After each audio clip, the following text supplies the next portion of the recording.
Il ritratto della crisi. Veneto Lavoro dipinge la brutta faccia della recessione in tutte le sue sfaccettature. Il pennello è quello del rapporto sul mercato del lavoro che abbozza più ombre che luci. Indicatori tutti negativi. Le aziende chiudono. Dall'inizio della crisi nel 2008 il Veneto ha perso 80.000 posti di lavoro, 15.000 solo nell'ultimo anno. Disoccupazione al 6,7% con 250.000 persone che ricevono una forma di sostegno al reddito che in futuro sarà sempre più difficile garantire. Dobbiamo per forza ragionare in un altro modo, non ci saranno più ammortizzatori sociali sufficienti, non ci saranno più sussidi capaci di generare nuovi posti di lavoro. Il Veneto cerca le eccellenze, le imprese da usare come modello per dipingere un'altra faccia, non quella della crisi ma quella della ricrescita.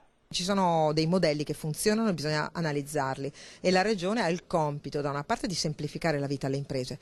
Se non c'è un'impresa che cresce e che assume non c'è un posto di lavoro in più. Come imprenditore mi dispiace chiaramente che che la crisi sia arrivata così prepotentemente anche nella nostra Regione, ma d'altro canto finché il mondo non cambia modello su cui si è basato fino adesso rischiamo che le cose andranno anche peggio. Gli imprenditori chiedono di cambiare modello, la politica non dà risposte chiare, nette, decise. Il decreto fare ha tradito le aspettative di molti, gli sgravi per chi assume non sono sufficienti.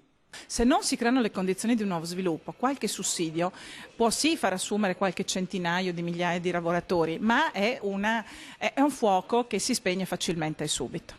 Dal Veneto il rapporto sul mercato del lavoro conduce a una richiesta forte e decisa da parte del mondo imprenditoriale. C'è bisogno di una radicale riforma della spesa pubblica e per quanto riguarda le imprese la soluzione si chiama creatività. Tutti gli imprenditori devono capire che il mondo è un po' diverso rispetto a qualche anno fa e quindi devono assolutamente darsi da fare su realizzare prodotti sempre più innovativi ed essere come imprenditori, come aziende, avere una rete commerciale che sia in tutto il mondo. Ecco, questo penso sia la speranza e il messaggio che do a tutti gli imprenditori.